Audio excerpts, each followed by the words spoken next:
Hi guys. Today's video is about dental care and dental hygiene whilst on the mucusless diet and the fruit diet and generally when fasting. So the first thing I'm going to say is that there's generally speaking a lot of fear mongering around the consumption of fruit and dental problems and cavities and things like this.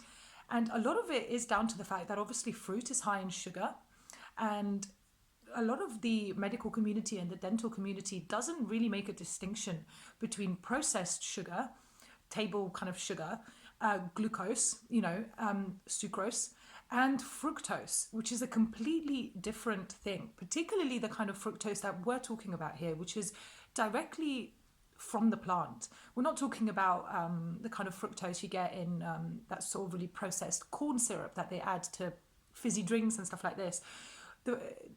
This fructose is natural and it comes from a whole food. So in reality, it's a completely different thing. And a lot of the sugar that people eat, a lot of the candy that they consume is very sticky. So after they nibble on it, it stays glued to the sides of the gums and the teeth. And it does cause cavities, of course. But with fruit, this is completely different. Fruit doesn't stay stuck to the inside of your mouth and your teeth. It's not sticky in any way. But there are some things that you can do to ensure that you maintain really good dental hygiene whilst on the mucusless diet and also when fasting. And I'll take you through some of these techniques.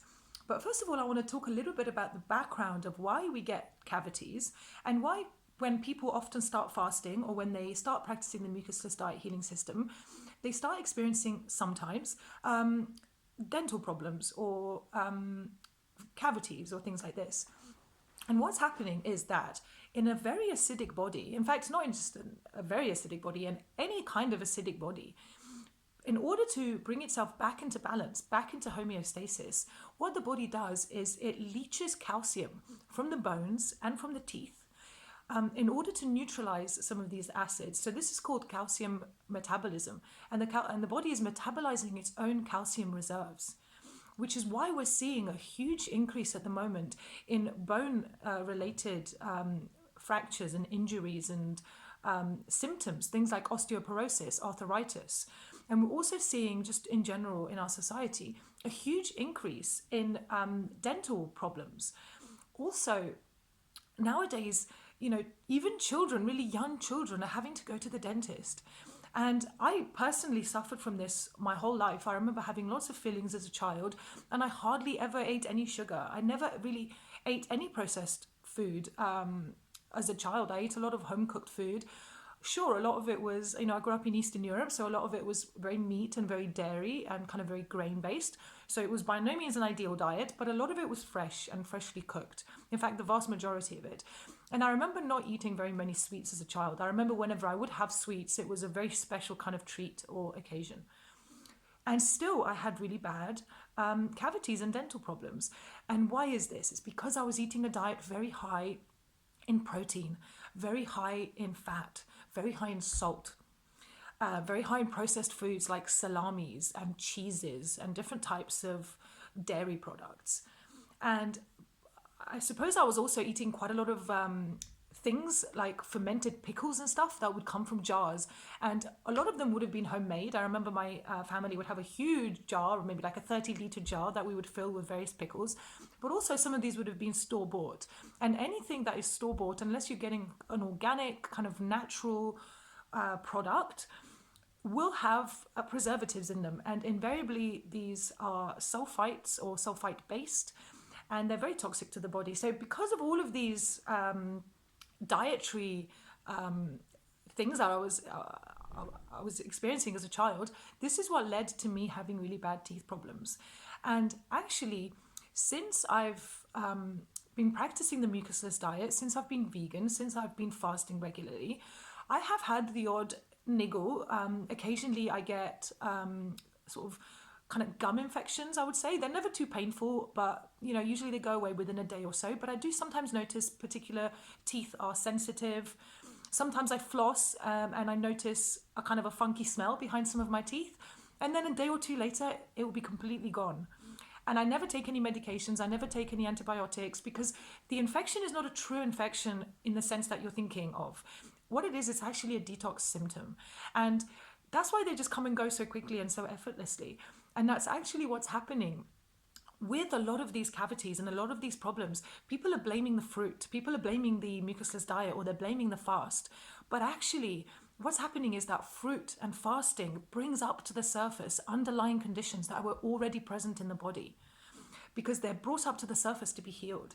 So if you've had a very acidic body for a long time, the body has been leaching and metabolizing its own calcium reserves from the bones and from the teeth for a very long time.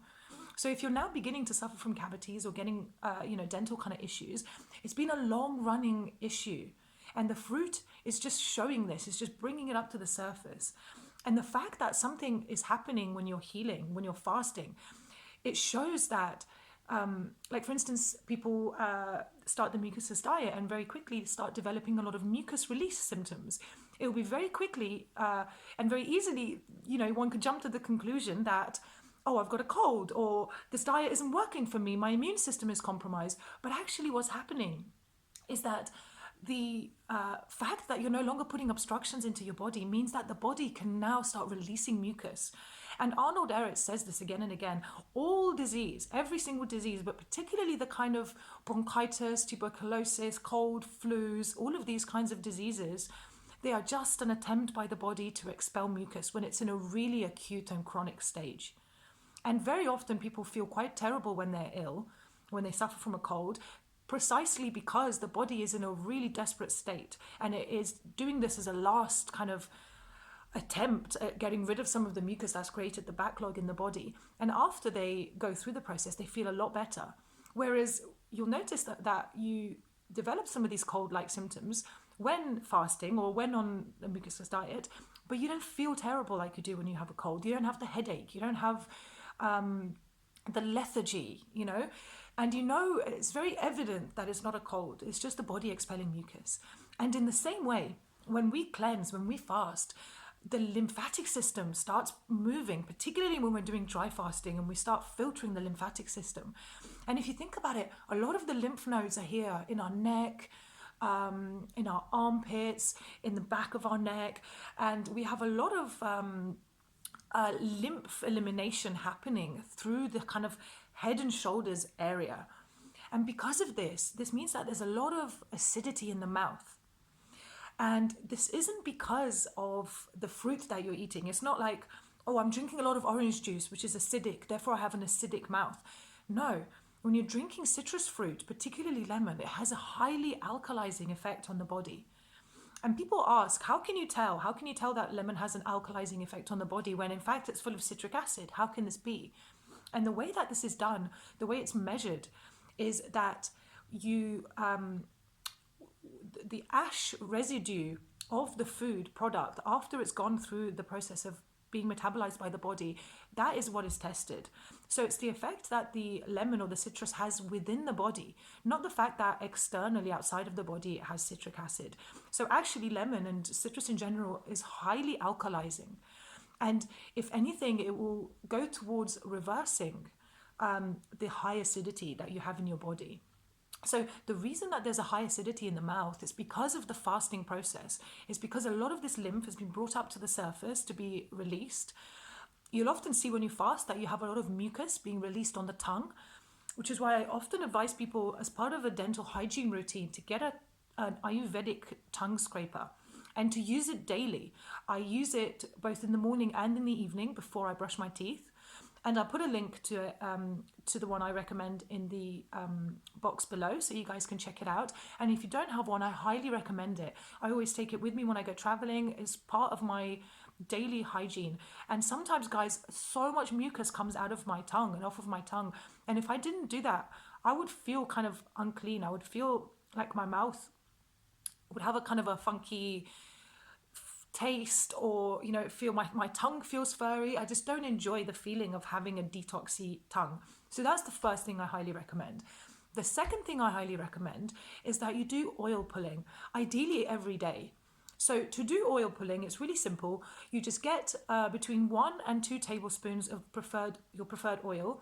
I tend to use coconut oil because I really like the flavor, and it also has quite antiseptic qualities. But you can also use other oils. In traditional Ayurvedic teachings, sesame oil is used. And you can also add to that any essential oils that you might want. So you can add to that clove, peppermint, or tea tree essential oils. I highly recommend all three of those.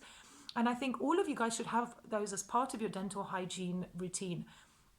Also, when it comes to brushing your teeth, make sure you use a fluoride-free toothpaste, and ideally one that is entirely natural without any chemicals, because even some of the fluoride-free toothpastes on the market still contain a lot of nasty chemicals, even ones from the health food shop sometimes. So do make sure you read the back of everything that you buy or thinking of buying. Look at the ingredients and think, would I be willing to eat this?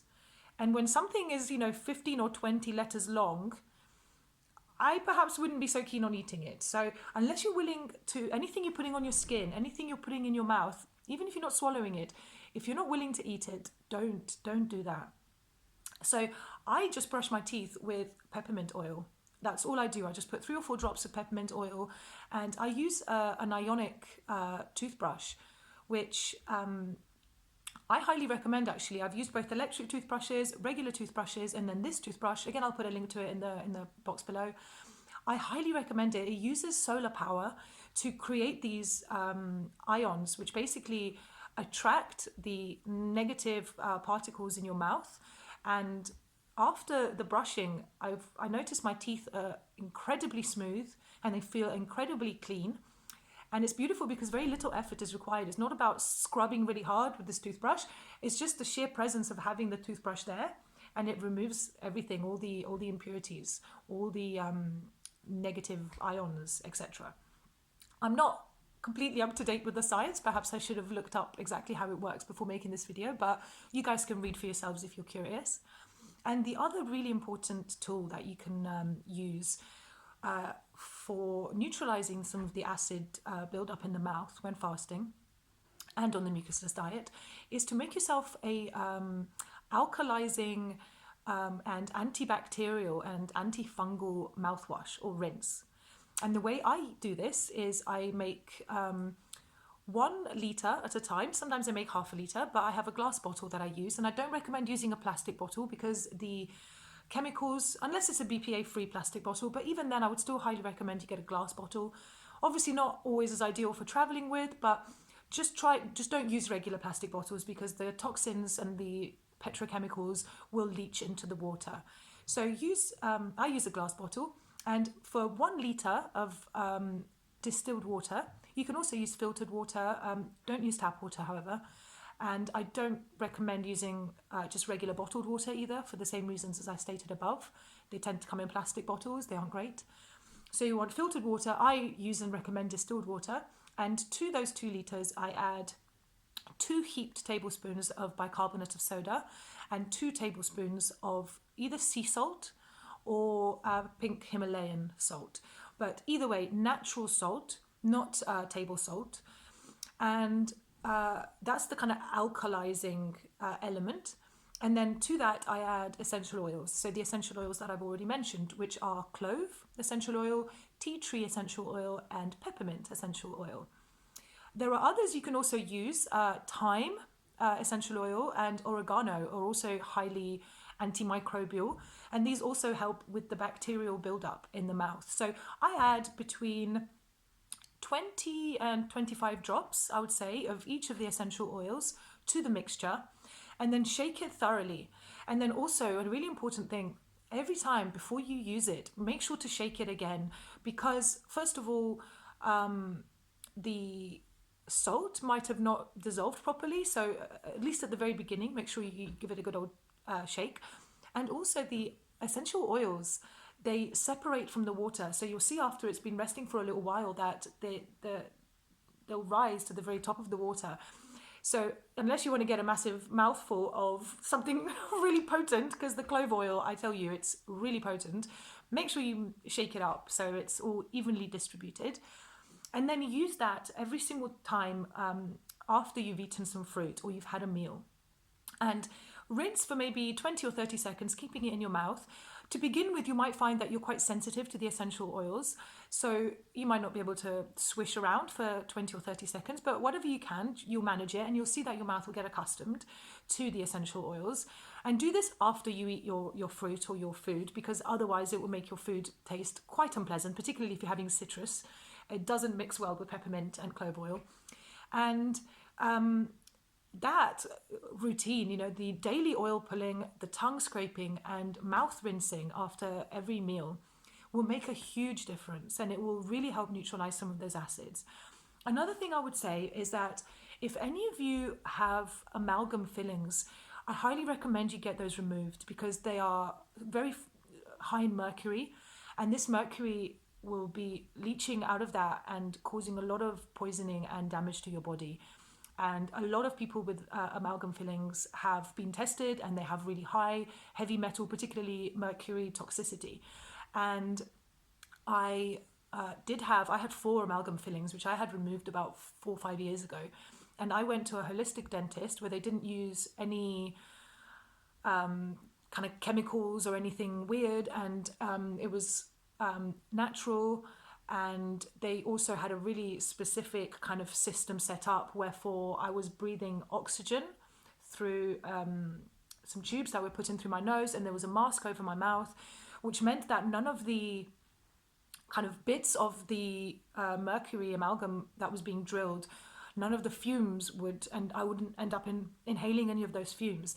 So do bear that in mind, guys. If you are thinking of having your amalgam fillings removed, do some research. Do find a dentist that specializes in removing these, because if you just go to a regular dentist, they're just going to remove it, and a lot of the shrapnel you'll end up swallowing it, and a lot of the fumes, like I said, you'll end up inhaling them, and this is really poisonous. And I also recommend a infrared sauna detox protocol with coriander or cilantro tincture if you do have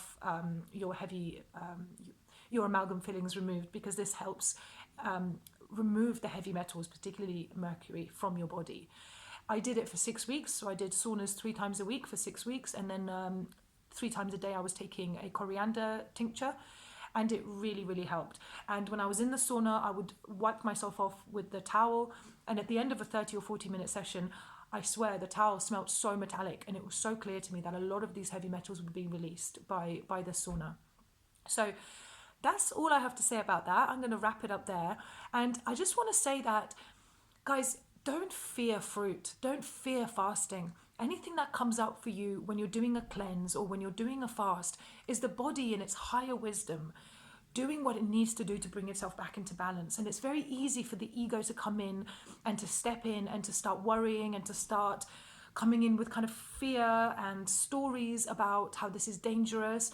And this is just another element of resistance. It's just another tactic of resistance for us to self-sabotage, for us to stop the positive habits that we've started and go back to our old ways, because we felt comfortable there, we felt secure there. And if you haven't seen my video on resistance, I'll put a link to it in the description below. I highly recommend you check it out, because it's something that will come up for every single person as they start fasting, as they start going on this journey. And if you're prepared for it, if you know what the signs of resistance are, if you know how resistance is likely to communicate to you, through your own ego, then you're more prepared for it. So when it comes up, you're more aware and you're able to recognize it, and you're able to not fall for its stories. And anytime you have any fears or any concerns, just get in touch with me, guys. I'm more than happy to share with you all of my experiences that I've had, any research that I've found, and hopefully put your fears to rest, because there's nothing to fear here. The body knows exactly what it's doing. Just surrender to the process. And, whenever there are tools that can be helpful, like the oil pulling, like the rinse, I will always share those with you guys, because anything we can do to help the body, then, we should do that, so long as it's natural, so long as there are no harmful consequences. And a lot of the bacteria that we have in our body, a lot of us think of it as being bad bacteria. Nothing is bad. Nothing the body ever does is bad. All of the parasites that you may or may not have inside you, don't think of them as bad parasites or bad bacteria or bad gut biome. None of this is bad.